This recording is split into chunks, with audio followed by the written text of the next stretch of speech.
Nintendo selalu terkenal dengan inovasinya, entah itu di konsolnya ataupun gameplay pada game first party-nya. Konsol handheldnya pun sangat menarik dibahas dengan inovasinya yang unik, serta Nintendo juga sudah lama merajai pasar konsol handheld. Bahkan salah satu dari konsol handheld mereka yaitu Nintendo DS adalah konsol handheld terlaris di dunia. Dan berikut ini adalah salah satu keluarga dari Nintendo DS yaitu Nintendo DS Lite.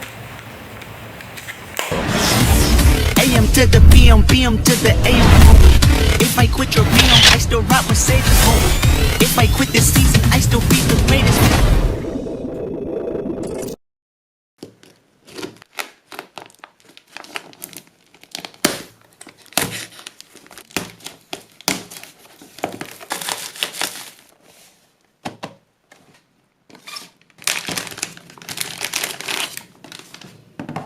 Dirilis 2 tahun setelah Nintendo DS original atau Nintendo DS Fat.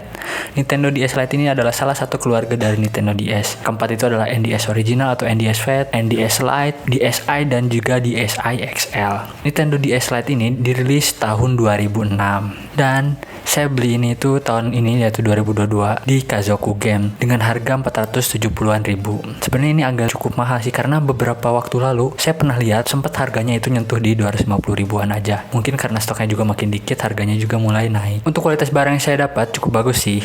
Insinya masih berfungsi dengan baik, layar touchscreen masih aman, tombol-tombol masih empuk, dan stylus pun masih bisa tersimpan dengan rapih di tempatnya.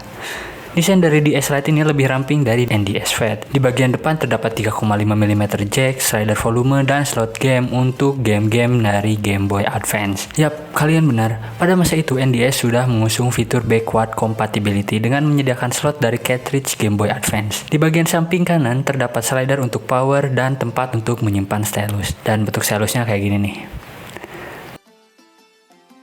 Nah, di bagian belakangnya terdapat USB mini B untuk charge, slot cartridge untuk game NDS, dan tombol L serta R.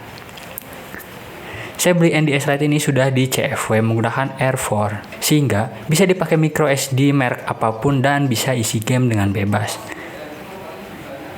Saat dibuka, terdapat 2 layar, sesuai namanya lah, DS, dual screen. Terdapat 2 speaker juga di bagian atas, di kiri dan kanannya, dan tombol-tombol di bagian bawah. Ngomongin game, NDS ini memiliki 2000-an lebih library game yang bisa dimainkan. Banyak banget kan? Gamenya pun ukurannya kecil-kecil, sekitar 20-100an MB. Saya pakai micro SD dengan kapasitas 4 GB aja, bisa muat sampai 100an game. Itu pun masih sisa beberapa ratus MB lagi. Jadi nggak perlu memori yang gede-gede banget buat main game di NDS Lite ini. Di bagian awal saat baru nyala, bagian atas menampilkan jam dan kalender, dan bagian bawahnya terdapat menu untuk masuk ke ROM R4, PitoChat, dan DS Download. Untuk DS Download Play ini, fitur yang sangat unik pada masanya. Jadi fitur ini tuh kayak bisa berbagi game dengan syarat-syarat tertentu.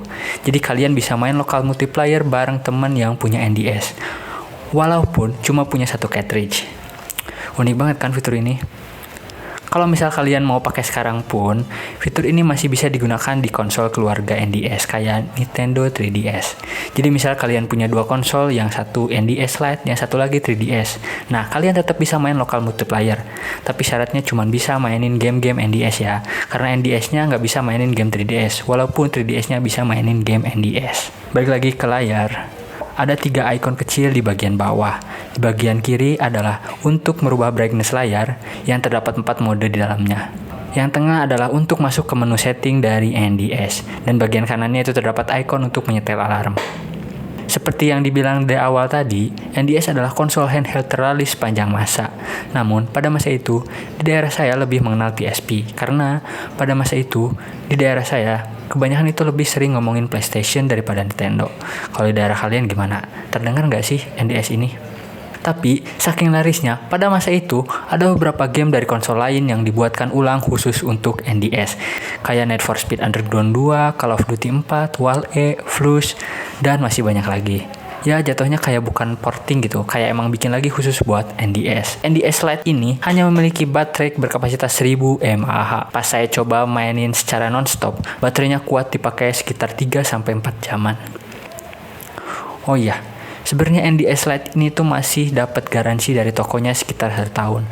Tapi karena saya greget, Segel yang ada di cartridge R4-nya saya buka supaya bisa dioprek lagi dan nambahin game sesuka hati. Kalau kalian mau masukin gamenya gampang sih, kalian tinggal cari aja ROM-nya, terus masukin ke micro SD-nya. Kalian mau bikin folder baru lagi juga nggak apa-apa, jadi kayak bikin folder khusus game NDS, gamenya Sega atau lainnya. Jadi biar rapi aja gitu di micro SD-nya.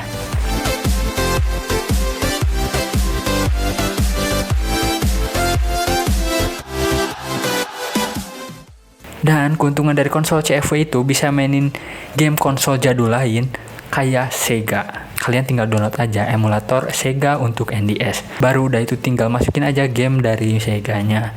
Caranya sama kayak masukin game NDS, tinggal copy aja. Iya tahu.